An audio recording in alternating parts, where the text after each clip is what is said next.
Hello everyone, আসসালামু আলাইকুম। Fungus মাছ বোনা করবো, ভাজি করছি। একটু গন্ধ গন্ধ লাগে, ফ্রোজন করা থাকে তো শুধু হবে, এই জন্য একটু ভাজতে হবে। এটা নদীর ফাঙ্গাস, এটা সাদা সাদা দেখবেন, কালারটা মুখটা সাদা সাদা থাকে, এটা নদীর ফাঙ্গাস। আর ফাঙ্গাস মাছ খারাপ না, উপকার। ফাঙ্গাস মাছের যে আমরা যে চাষ করে যে খাবারটা যে ভেজাল, সেইটাই মানে খারাপ। আর সম্পূর্ণ ফাঙ্গাস মাছের উপকার আছে। ফাঙ্গাস মাছের তেলে উপকার, চর্বি কমে, শরীরের চর্বি কমে। আপনারা চাষ করে দেখবেন। আর নদীর ফাঙ্গাস এগুলো ভেজাল নাই। চাষ করে চাষের খাবারের মধ্যে যে ভেজালটা দেয়, এইটা ক্ষতি করে, আর কোনো ক্ষতি নেই ফাঙ্গাস মাছের আমার উপকার। অনেকে মনে করে সস্তা মাছ, এটা খাইলে এমন করে, একটু গন্ধ করে। গন্ধ একটু চিরা চিরা যে রান্না করলে গন্ধটা থাকে না। ভালো করে এই যে আমি লেবু দিয়ে লবণ দিয়ে ভালো করে মেখে রেখে দিচ্ছি, গন্ধ করার কথা না। তারপরে এই মাছটা প্রয়োজন করা থাকে তেলের সময়, এই জন্য ভাজতেছি। আমার ভাজা ছাড়াই ভালো লাগে। তা এটাই বললাম, আপনারা যদি ভুল করে বলে থাকে দেখবেন, আপনি ইউটিউবে সার্চ করে দেখবেন ফাঙ্গাস মাছের উপকারটা কি। কালারটা দিচ্ছে, চাষের ফাঙ্গাস কিন্তু কালো কালো চাষের চামড়াটা, এটা সাদা সাদা, মাথাটা সাদা। এটা নদী অথবা সাগরে দিলাম, লবণ দিলাম,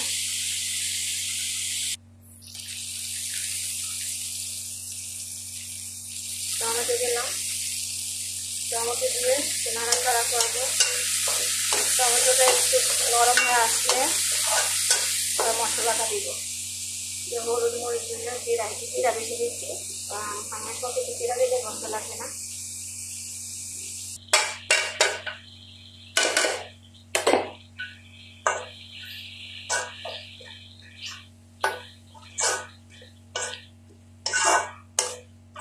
কাঁচা কাঁচা টমেটো দিয়ে ফাঙ্গাস ভালোই লাগে।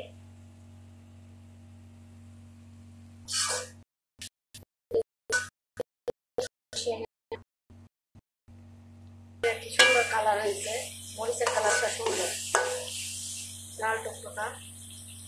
এই যে মাছ দিলাম,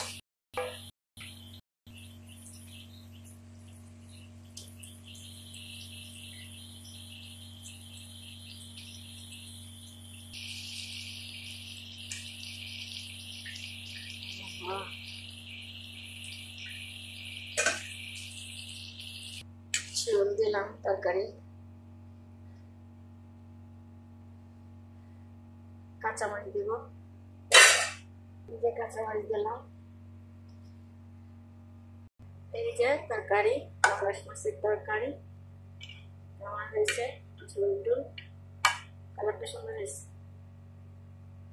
উপকার আছে, আপনারা ইউটিউবে সার্চ করে দেখবেন ফাঙ্গাস মাছের উপকারটা।